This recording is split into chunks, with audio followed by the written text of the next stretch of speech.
Hey there, AMC fans. I'm Sergio, and we are coming to you live with the show that's going to help determine what movies you're going to go see this weekend. On today's program, we're going to talk about the Oscars. Yes, the Oscars are finally here. We're also going to give you the inside scoop on movies that are coming out this weekend, like Red Sparrow and Death Wish. Not to mention that we also have a special announcement to make, a tickets on sale announcement for a pretty big film. So you don't want to miss that. Let's get the show started. I think we're going to have a good time today. This is your AMC Thursday.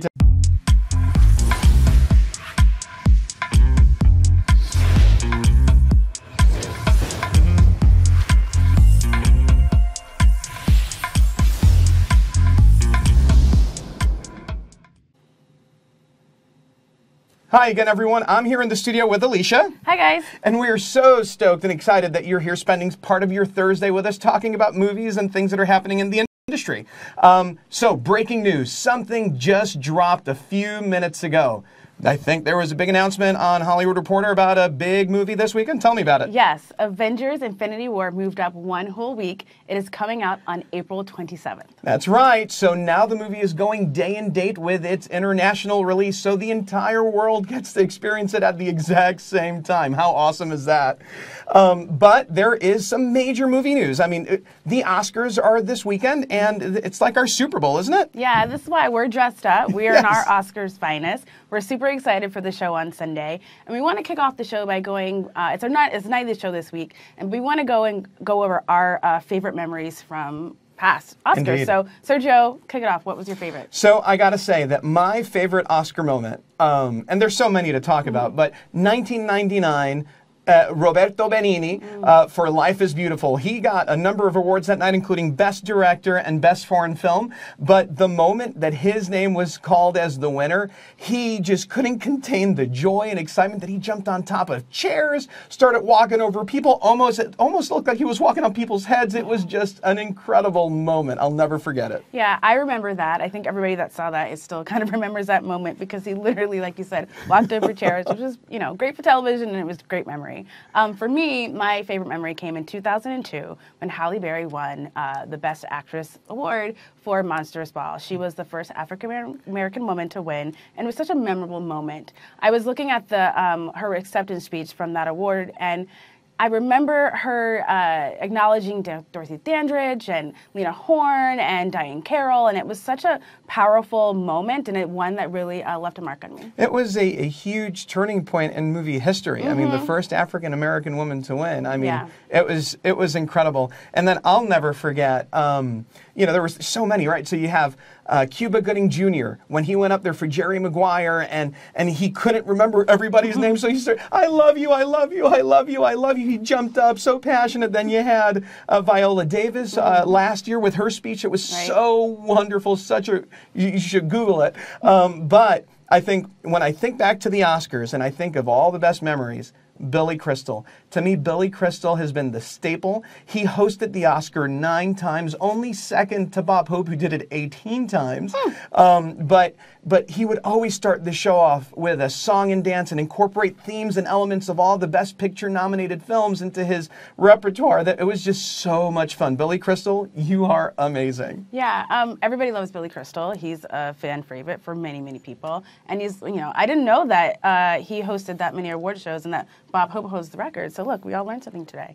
One of my other favorite Oscar moments was, again, in 2002, when Denzel Washington, one of my favorite actors, won Best Actor. He won for Training Day. And for the fellow Denzelites out there, that means Denzel fans, we all know that he should have won for Malcolm X and for Hurricane, but he won for Training Day, and it was a huge moment for him and for his fans. That's awesome. So in honor and in celebration of the 90th anniversary of the Academy Awards, we have a video we want you to check out that celebrates the Academy from the very beginning to the end. Let's check it out.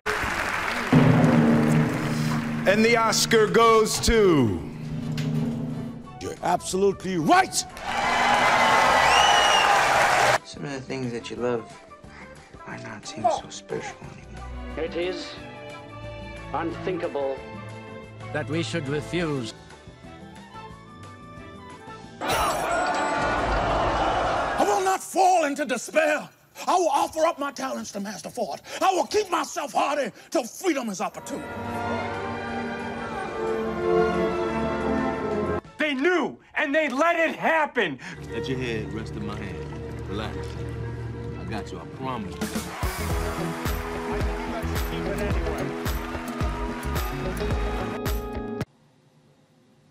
How fun was that, guys? That was incredible. So many memories. Yeah, so that was the first, or the last 10 Best Picture winners. If you want to see the whole video where we're showing all 89, check out our Facebook page tomorrow. We're going to show the entire video. But getting to this year's Academy Awards, we want to hear from you who you think the winners are going to be. Yeah, so we want to hear your predictions.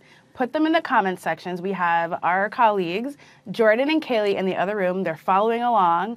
They're going to report on who you guys are picking for the Best Picture winner. That's your prediction. We're going to report on that later on the show. But in case you don't remember who's all nominated, we're going to go through all 9 and then start putting them in the comment section. So let's get it started.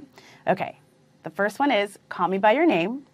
Then we have Darkest Hour, Dunkirk, Get Out, Lady Bird, Phantom Thread, The Post, The Shape of Water, and 3 Billboards Outside of Ebbing, Missouri. Those are all of the Best Picture nominated films. Now, Sergio, I want to hear who you're going to pick. All right, so Best Picture.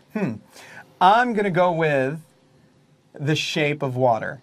Now, the reason I've picked The Shape of Water is because the movie did such a wonderful job at conveying such powerful messages. I mean, there's so many themes throughout the movie, but the main one that I got from it was love. Love is blind. Love, there is no shape, no color. You can love anyone, especially people who aren't even in your own species, per se. But it really did a wonderful job at expressing that, listen, you know, it's okay to accept and nurture diversity. We don't all have to be the same. So that, along with other things, is why I really think the movie should win, because it did a great job at making me feel special. That was beautiful. I'm going another direction, guys. I'm going with Get Out. Now, if you guys remember a couple of weeks ago when I was on the show and I said that the trailer for Get Out, I was like, I'm good. This movie took me full circle because I think it should win Best Picture. It was unique and original and funny, and best of all, it was entertaining. It's Jordan Peele's directorial debut. It also introduced us to Daniel Kaluuya, who also got nominated for the film. I'm a huge fan, and I think it's going to win. And you know what? I don't think you're too far off. There are a lot of coworkers and friends that I have that are really thinking that Get Out is probably going to be the sleeper and take it away. Yeah. So with that, again, comment below. Let us know who you think is going to win the Best Picture. But I think it's now we should take it to the other categories and talk about who we think is going to win. So moving on to the Best Actress category, we've got Frances McDormand in 3 Billboards Outside of Ebbing, Missouri. You have Margot Robbie in I, Tonya. You have Sally Hawkins in The Shape of Water. You have Saoirse Ronan in Lady Bird, and Meryl Streep in The Post. So, Alicia, who is your pick for Best Actress? I'm picking Frances McDormand. I think she did a great job in 3 Billboards Outside of Ebbing, Missouri. She is gritty and raw with her emotion. She's spunky. She's emotional. This is just a great performance of hers, and if she wins, it'd be her second Oscar because she won it for Fargo. And I have to say, when I looked at the roster, and there's so many picks, and all the ladies are just wonderful and talented, and they're there for a reason, right? But I will side with you. I think Frances McDormand will probably be the shoo-in for the Oscar. Her performance, like you said, was just incredible. I mean, when she accepted the award, and I said this on previous shows, the Golden Globes, and seeing her acceptance speech, and you can't tell if the character she is in the person she is in real life is the character she's playing in the movie. She's just that good. But props to also, I mean, you never know, Margot Robbie. You know, I love Margot Robbie, and seeing her go from Wolf of Wall Street to Suicide Squad, a pretty diverse woman that can play different roles, and seeing her transform into Tonya Harding and that performance that she gave. I mean, listen. Frances McDormand has some stiff competition out there, is all I gotta say. Yeah, she definitely does. So let's go on to Best Actor.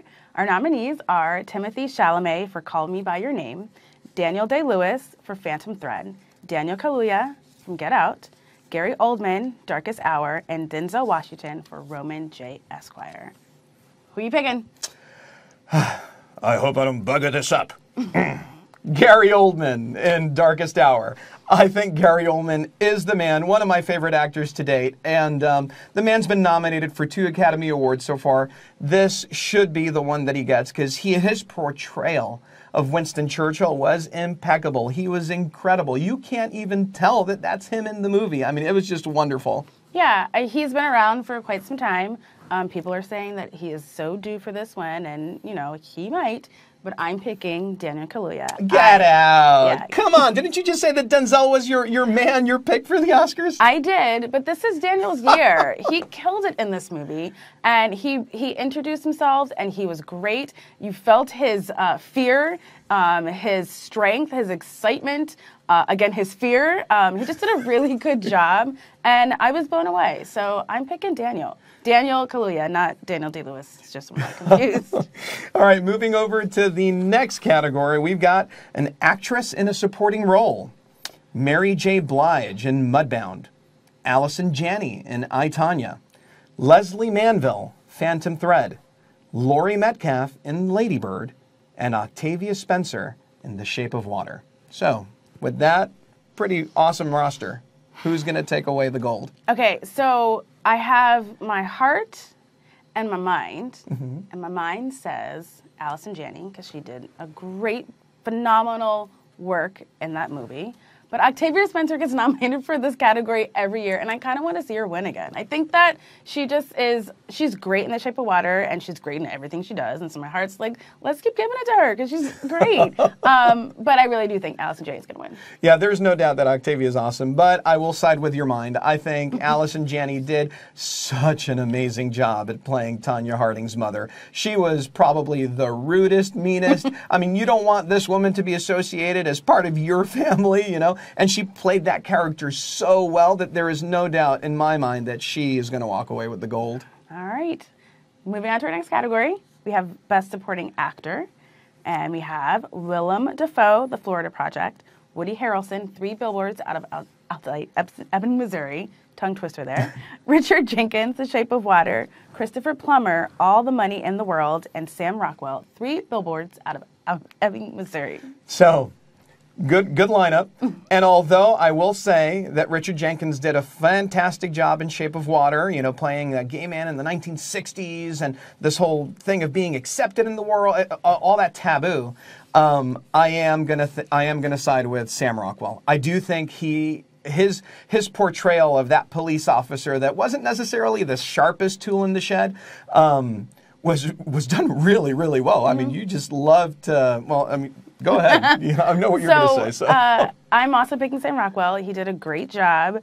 I did not like him in that. I didn't like his character. Exactly right. He wasn't. You're not supposed to like him, and he was successful in it because I was like, yo, I don't like you. So good for him, and he did such a great job that I think he should win the Oscar. I agree, 100%. Yeah, so he's probably going to take it away on Sunday. Moving on, our last category that we're talking about today is Best Director, and we have Christopher Nolan, Dunkirk. Jordan Peele, Get Out, Greta Gerwig, Lady Bird, Paul Thomas Anderson, Phantom Thread, and Guillermo del Toro, The Shape of Water. So I'm pretty sure I know what my buddy over here is going to pick, but let's hear it. So I am a die-hard Chris Nolan fan. Love all his movies. Dark Knight, Inception, all that good stuff. But I will say that Guillermo del Toro is probably going to walk away with the win. He is a master at bringing his stories to life, his fairy tales. And I mean, when you look at his previous works, from Pan's Labyrinth to Pacific Rim to even Crimson Peak, they're just like bedtime stories that have come to life. And I love the fact that he's all about monsters. And I read that The Creature from the Black Lagoon was a very key horror movie monster for him. It really inspired him to get into this genre. So good for Guillermo. You should get it. Go represent. So, again, not a surprise there, and not a surprise coming from me either, because I'm picking Jordan Peele. Again, he did a great job in this film, and it was, again, his directorial debut. We saw this is the first time we've seen him direct, and it's a big deal, and I really think that he should win. He is not the only rookie in this category, though. Greta Gerwig. Hey. She's a rookie as far as being nominated, and she is the 5th woman to be nominated in this category. So we're getting there, but getting there slowly. And just for a fun fact for you, Catherine Bigelow is the only woman to win the Best Director Academy Award. She won it for The Hurt Locker. So she could be number 2. She could be number 2. We'll see on Sunday. Good luck, Greta. We'll see how it goes. But we can continue talking about the Oscars all night long. So don't forget to cast your votes for who you think is going to win Best Picture. But the Oscars are on Sunday. There are movies coming out tonight, tomorrow, things that you're going to want to go purchase ticket for. So let's get right into it. This is your AMC Weekend Movie Guide.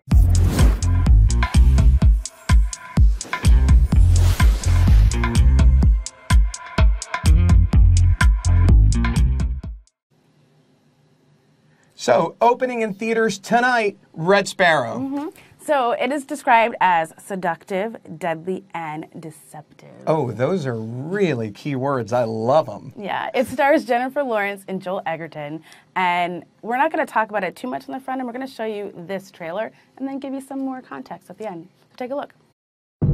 I saw something I was not supposed to. They gave me a choice: die or become a sparrow. In Moscow, there's a program. They call them sparrows, trained to seduce and manipulate. That is what she is. She's out of here, lady. You have a gift. You see through people. Take your life back. I'll find a way. You're always one step ahead.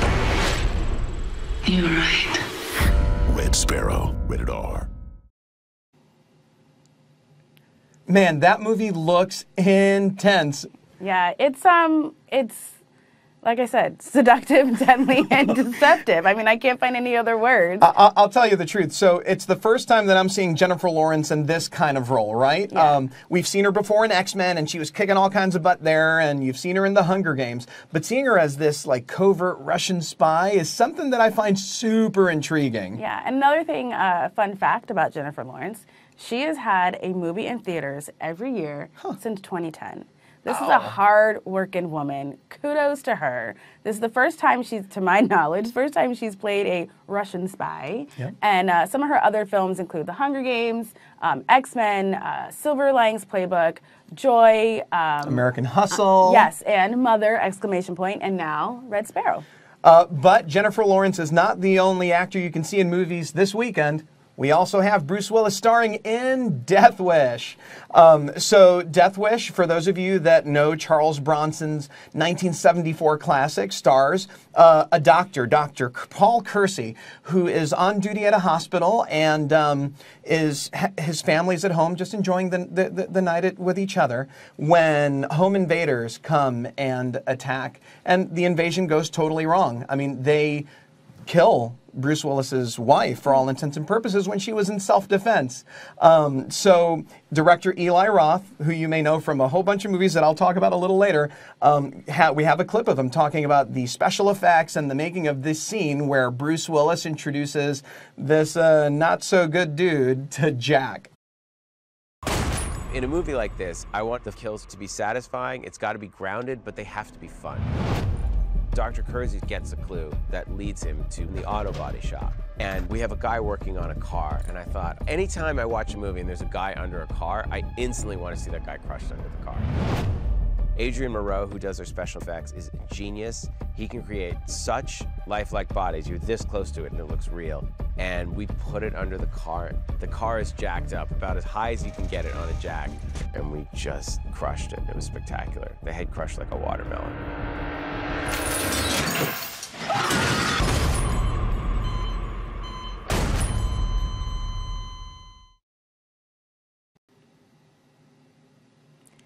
So that was something.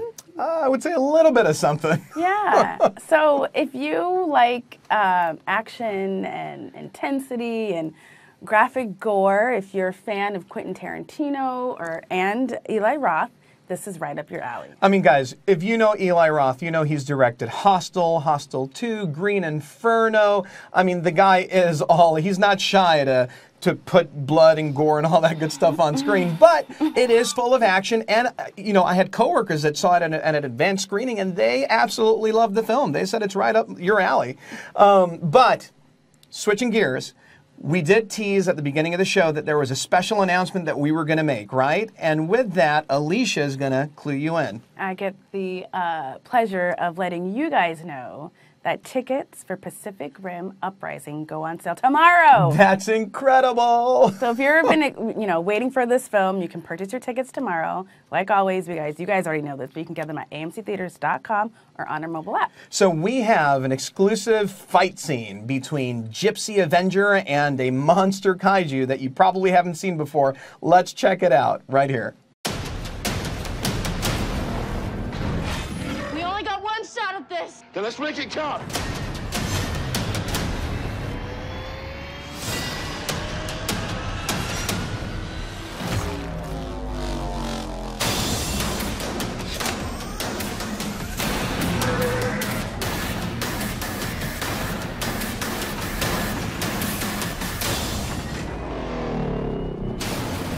Rated PG-13. Boy, was that not totally awesome? I mean, you've got Jaegers versus Kaijus and this epic battle scene. Remember, tickets go on sale tomorrow. Buy them at amctheaters.com. But in fact, for all the movies that we've talked about, Death Wish, Red Sparrow, and Pacific Rim Uprising, visit our website, amctheaters.com, to get your tickets as soon as you can. All right, guys. So beginning of the show, we asked you to tell us who you think is going to win Best Picture. And now we're going to kick it over to our friends, Jordan and Kaylee, to hear what you guys had to say. So we can't wait to see what you guys have picked. You heard what we had to say. All right, thank you, Alicia and Sergio. So we are in the next room, and we're looking what you guys think will win Best Picture. But before we choose what you think, Kaylee, what is your choice? All right, Jordan, so I know that we've been going back and forth about this a little bit today, but I kind of have to let you guys know that I think something totally different than you think, than Alicia thinks, and than Sergio thinks. I think that 3 Billboards Outside of Ebbing, Missouri is going to take home Best Picture on Sunday at the Oscars. Kaylee, you don't even know what I think. I could have 3 billboards, but I don't. While I think that Frances McDormand is going to take home the Oscar for Best Actress, I think that Best Picture will be Lady Bird. Wow. It holds the Rotten Tomatoes record for the highest score, and I think it's gonna be the year of Lady Bird. But let's look into what you guys are saying is going to win Best Picture. It's kind of neck and neck with 3 Billboards in the Shape of Water. Sarah Harper, Dwight Thomas, Alexis Gonzalez thinks 3 Billboards. For Shape of Water, we have Anthony Jones, Aaron Fife, Jordan Grooms. Got a couple votes for Dunkirk out there. Okay. Carla and Monica and Shelley all think that Get Out's going to take it home. They agree with our girl, Alicia. All right, okay. We had one comment that Sylvia Magellan said The Greatest Showman, and while The Greatest Showman was fantastic, it's not nominated for Best Picture, but it is nominated for Best Song, and I think it will win the Oscar for that as well. Danielle Elise de Silvestro just said Shape of Water, so it's kind of between 3 Billboards and The Shape of Water, so not Lady Bird, but a lot of people agree with me, so they agree with you, and they agree with Sergio, so but keep commenting what you think is going to win Best Picture, and we will find out on Oscars Sunday, and we'll go back to Sergio and Alicia. Take it away, guys. Yeah, thanks, guys.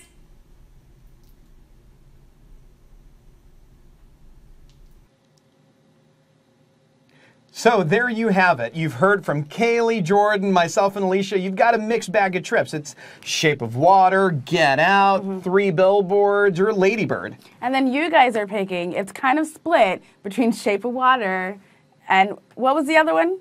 3 Billboards Outside of Ebbing, Missouri. Sorry, I lost it that quick. So guys, we'll see on Sunday who's right. It'll probably be me. And so I can't wait to be right. But don't forget to tune in. We have a special show that's opening this Monday morning, a post-Oscar show that myself and Hank are going to be, gearing up for. It's going to air at 10 a.m. Eastern, 8 a.m. Pacific. So don't forget to tune in because we'll be able to talk to Alicia and Jordan, who are going to be at the Oscars, which is amazing. Yeah, that's right. Jordan and I are headed to LA to sit in the fan section during the red carpet, and we're going to have some great fun things to share on social. We're going to talk about all the movies, have some trivia for you. If you do nothing this weekend, definitely tweet along with us during the show. We're going to be giving our reactions and also sharing with yours. So That's the end of our show today, guys. As always, follow us on Facebook, Twitter, Instagram, and Snapchat. And we'll see you this coming Monday morning. Please tune in. Thanks for watching. We'll see you at the movies. See ya.